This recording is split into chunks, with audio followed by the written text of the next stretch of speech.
So this is my K2500 Suburban. Like I said, I've been working on it for a couple years. The Volvo here was my last vehicle that I used for overland off-roading. Worked very well, was super comfortable on the freeways, but I couldn't sleep inside of it. So I wanted something I could sleep inside, and have been building this out mechanically, of course, but also from an interior standpoint, done a lot of things to make it accommodating to live in. And the first thing I did really is just gutted the whole interior. The Suburbans have a lot of trim around them. I removed the rear AC and heat unit, which I just really didn't feel I needed. Cleared it all out. Also replaced the front seats with nicer, newer seats from a Cadillac. Added an Iceco refrigerator. Had to build the brackets to hold that in. Created my own way to hold a glass water supply system to wash things and give my dog some fresh water without keeping it in a hot plastic jug. I've secured a toolbox here, secured extra emergency water. The platform here is made so my dog can sit up high and see out the window. That's a little bit unnecessary, but the real premise here was I took the load floor surface and basically found things that I already needed to keep in the vehicle that were about the same height, and I've secured them to the floor with metal brackets I built. This toolbox is right at the same level as the floor, so when I put out my bed, I have 6 feet of sleeping space from the refrigerator to the back of the tailgate when the tailgate's closed. So part of my storage idea was to build racks that stay out of the way. I keep enough width through the bed here for a twin size tri-fold mattress that I'll put down here to sleep on. But off to the side, I built these racks to keep almost all of my gear stored conveniently and easily off to the side of the vehicle around the wheelhouse where the second HVAC unit used to be in the Suburban. And I found these amazing Crux off-road bridging ramps, beautifully made aluminum parts, and I decided, well, hopefully I'll never even need them, but if I do, they'll be here. But I also found a creative way to use them to secure them temporarily to the racks and actually use them as storage partitions and shelves. So the lower rack is completely assembled, and I use it to throw my tent, sleeping bag, a bunch of my air compressor, other gear that I need there. And then up above, I actually took the second bridging ramp in half. All the fasteners are still there, so if in emergency, it would take me a few minutes to reassemble it. But these are also secured here, and they provide really unique mini storage compartments along the top here for small items. I keep my extra fluids for the vehicle, emergency things to fix the vehicle with, and etc. up there, which is pretty convenient. I've created these brackets with these giant wing nuts, so if I need to use them, I can spin them off by hand and get to work if I need to use the bridging ramps. Thankfully, I've never had to use them.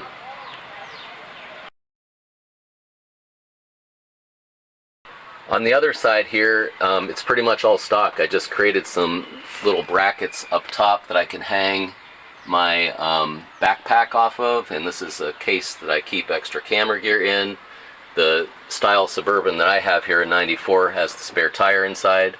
You may or may not have to deal with that, but I will just make a plug here for this generation of Suburban that has the tire inside affords you a 42-gallon gas tank, which is pretty handy.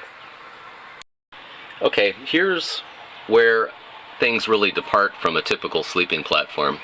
I basically created this system overhead that allows me to suspend a Gladiator cargo net above to store kind of all my soft items, things that aren't too heavy. I have a backup fuel system of all things packed up here right now, but I keep my bedding up there, my laundry, my clothes, any soft item. And what that allows me to do is when I have my bed in the back here, I can still sit up, and I can reconfigure this space as flexible, soft storage space. So I don't have to keep anything up there, and really didn't need it that much for my trip. But when I have extra stuff to carry, I put it up there. I put it in places where it doesn't get in my way when I want to sit up in bed, and it's completely out of the way. It's flexible. I keep the lighter things up there, and to me, this is a much more efficient way to store things than in a couple of hard drawers that take up permanent height in the floor space. And I also make sure that I secure really all my heavy items in the vehicle with really strong steel welded things. I keep my axe, my crowbar, wrenches, heavy items like this. I made this to secure them here, again using these wing nuts. And these are removable. This is hinged, swings out. I can take these items out if I ever need them. I did use the sledgehammer axe a couple times on my trip.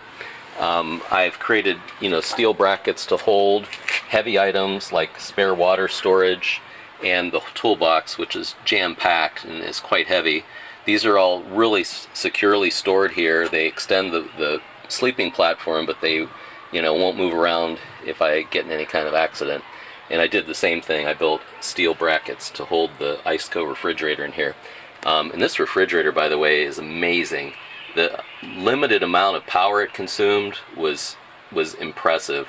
I did add a second battery system to this vehicle, and I can monitor both my auxiliary battery here, and I can monitor my main battery here up front. And sleeping in here and watching that, this refrigerator kept everything cold for a week.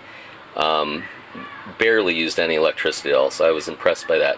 And then one last little item that I'm just proud of, it's kind of silly, but useful, is I decided, because I'd made so many electrical modifications, that it would be important to remember what I did in case anything goes wrong.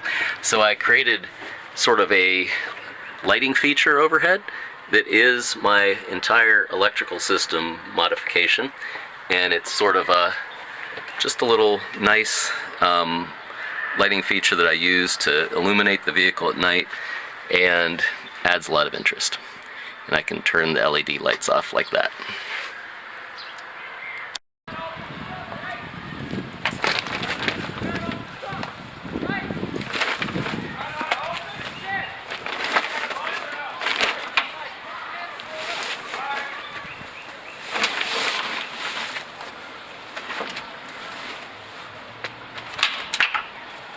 So there's my sleeping platform.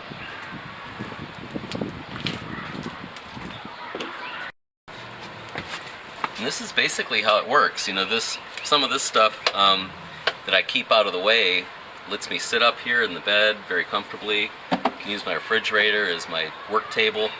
I can choose how much I want to pack up above or not. And this is a really great living space. I think one of the huge advantages to the Suburban over like a pickup with a cab is the ability for me to have the whole interior space accessible without ever stepping outside. I can't tell you how convenient I found it to, take quick naps or sleeps at rest areas in this vehicle, where you don't have to consider, pitching a tent or trying to, even having to go outside of the vehicle to sleep in it. It's kind of a van, but it's a more compact vehicle, easier to park, and typically, these SUVs have a little bit better off-road capability than the vans that people are using to overland in. So anyway, just sharing my thoughts and opinions. Hopefully you'll think about it a little bit before you build yours, and just don't necessarily jump in and do what everybody else is doing. Think through how you're going to use the vehicle, how it work best for you, what your needs are, and this is a pretty easy way to do it. Thanks.